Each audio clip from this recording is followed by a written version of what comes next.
মা হলো পৃথিবীর শ্রেষ্ঠ আদালত, যে আদালতে তার সন্তানের করা ভুলগুলোও কিন্তু গুণ হয়ে ধরা পড়ে। ইরার বাবা বাজার থেকে কি নিয়ে আসলো আর কি রান্না করলাম, তো আজকের ভিডিওতে কিন্তু সেটাই দেখাবো আপনাদের। মায়ের কাছে কিন্তু সন্তান কখনোই অপরাধী থাকে না, মায়ের কাছে সন্তান সবসময় নির্দোষী থাকে। তাই যতই অপরাধ সে করে আসুক না কেন, মা এমন একটা জায়গা, মা এমন একটা শব্দ, মা এমন একজন মানুষ। মায়ের ঋণ কিন্তু কখনোই শোধ হওয়া সম্ভব না, কখনোই শোধ করা যাবে না। মৃত্যু পর্যন্ত আমরা কিন্তু তাদের কাছে ঋণী হয়ে থাকবো। ভালো থাকুক পৃথিবীর সকল বাবা মা। তো এই যে প্রথমে দেখাচ্ছি, ইরার বাবা কিন্তু বাজারে গেছিলো আর এই যে বাজার করে নিয়ে আসছে। তো সেই বাজারটা একটু বের করেছিলাম, আর ভাবছিলাম একটু দেখিয়ে দেয় আপনাদের।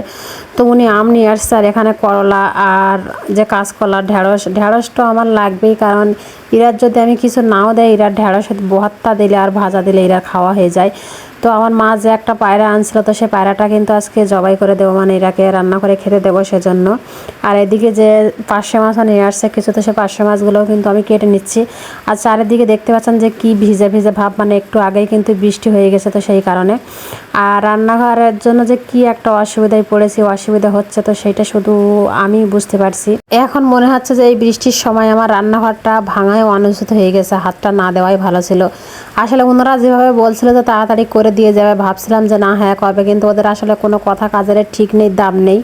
তো মাছটা কাটার পরে কিন্তু এদিকে পায়রাটা আমি ভালোভাবে ছুলে নিয়ে কিন্তু এখন কেটে নিচ্ছি। এটা কেটে নেওয়ার পরে কিন্তু মাছগুলো খুব ভালোভাবে পরিষ্কার করে নিয়েছি।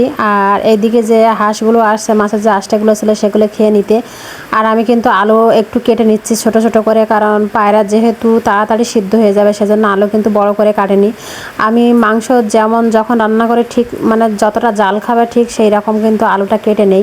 কাটা হয়ে গেলে এখন কিন্তু আমি রান্না করতে চলে আসছি। আর এই যে এদিকে পায়রার মাংসটা আমি কিন্তু বসিয়ে দিচ্ছি গ্যাসের চুলায়, যেহেতু রান্নাঘরে রান্না করতে পারছি না, যেন গ্যাসেই রান্না করছি। তো এখন কিন্তু সব মশলা আমি দিয়ে দিয়েছি, আর মাংস যেহেতু সেজন্য কিন্তু আমি পেঁয়াজ আর রসুন সব কুচি করে দিয়েছি, এর ভিতরে কোনো বাটা মশলা আমি ব্যবহার করিনি।